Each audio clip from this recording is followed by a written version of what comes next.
Film ini menceritakan tentang Ji-woong dan Yong-min yang tengah mempersiapkan diri untuk mengikuti ujian menjadi polisi. Namun mereka berdua terancam gagal menjadi polisi karena jejak digitalnya yang membuat orang lain bunuh diri. Ji-woong dan Yong-min aktif bermain media sosial dan suka ikut berkomentar mengomentari mengenai isi pemberitaan di Korea. Beragam berita yang populer pun selalu menjadi pembahasan mereka bersama-sama. Dan mereka selalu eksis menanggapi isu-isu yang sedang happening di internet. Pada awalnya, Ji-woong tidak begitu tertarik dengan membuat komentar penuh kebencian di internet. Karena dia benar-benar fokus pada ujiannya agar bisa menjadi polisi. Namun karena suatu kasus yang membuat seluruh warga Korea geram, dengan rayuan Yong-min, Ji-woong ikut terlibat mengirim komentar kebencian. Film yang dirilis tahun 2014 ini diangkat berdasarkan kisah nyata yang mengeksplorasi isu-isu sosial dalam budaya internet di kalangan kaum muda di Korea. Dan mengenai masyarakat yang kecanduan gadget dan internet. Saat itu suasana sedang panas karena adanya kasus bunuh diri yang dilakukan oleh seorang tentara. Akun dengan nama Rena menghujat tentara tersebut dengan makian dan umpatan yang membuat banyak pengguna internet marah dan geram. Hingga suatu hari Ji-woong, Yong-min dan teman-temannya yang tergabung dalam forum Bubble berusaha melacak untuk mencari tahu identitas lengkap serta alamat email Rena. Mereka menuju apartemen yang menjadi tempat tinggal Rena karena menginginkan permintaan maaf dari penulis itu. Ji-woong dan yang lainnya merekam aksi mereka dan menyiarkan langsung. Mereka menyiarkannya secara live streaming lewat sebuah forum video dengan penonton hampir 10.000 orang. Namun hal mengejutkan terjadi. Rena ditemukan tewas di kamarnya karena gantung diri. Mereka semua masuk ke kamar Rena tanpa mengetahui apa yang terjadi. Ji-woong yang seolah melihat jari Rena masih bergerak, langsung meminta bantuan untuk memotong talinya.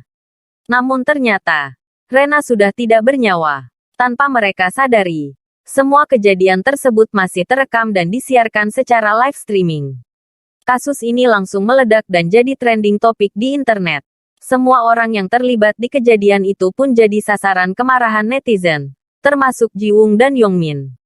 Mereka menjadi sasaran dan hujatan setelah diketahui sedang mempersiapkan diri sebagai polisi.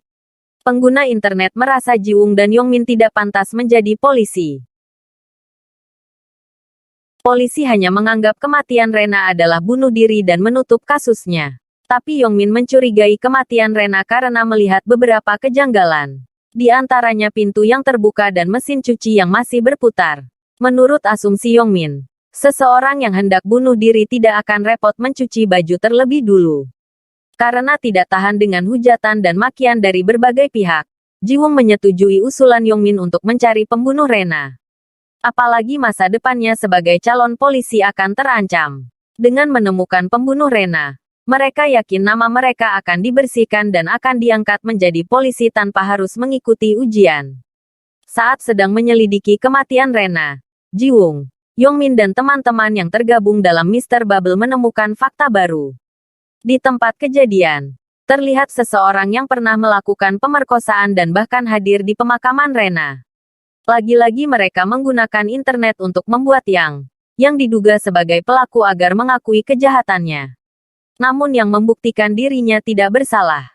Yang menunjukkan rekamannya selama di dalam mobil yang menjadi bukti kuat kalau dirinya tidak bersalah. Tidak ingin menyerah sampai di situ, Yong-min mengajak Ji-woong mengunjungi kampus Rena. Dan di sana mereka bertemu dengan salah satu teman Rena. Gadis itu menjelaskan, semasa kuliah, Rena dibenci dan tidak memiliki teman. Rena tidak pernah mengumpulkan tugas namun selalu mengkritik dengan pedas tugas teman-temannya. Rena dikenal sebagai mahasiswa pintar namun sangat dibenci karena selalu mengucapkan kalimat jahat.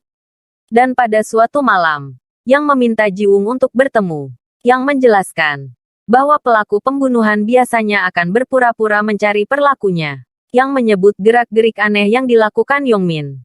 Setelah diselidiki, Yong-min adalah salah satu hacker yang diduga membuli Rena. Jauh sebelum kasus kematian tentara itu mencuat.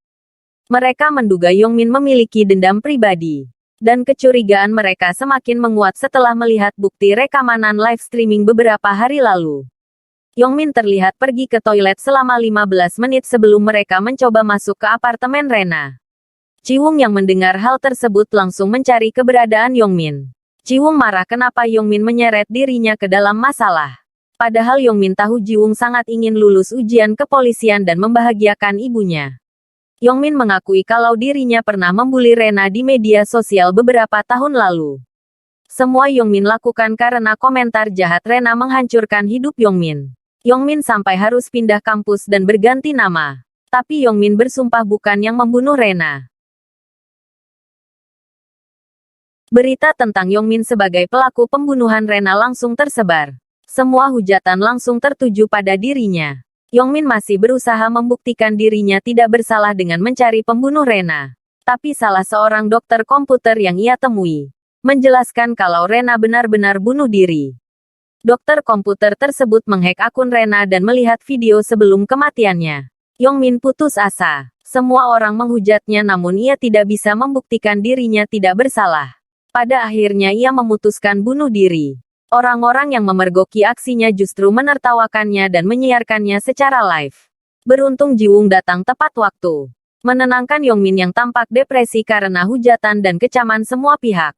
Sampai akhir cerita. Tidak dipastikan Rena melakukan bunuh diri atau justru dibunuh. Yongmin yang diduga beberapa pihak sebagai pembunuh memilih pergi dari kota tersebut.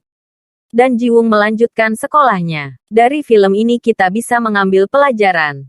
Sebelum kita mengomentari postingan, kita harus memastikan terlebih dahulu tentang kebenarannya.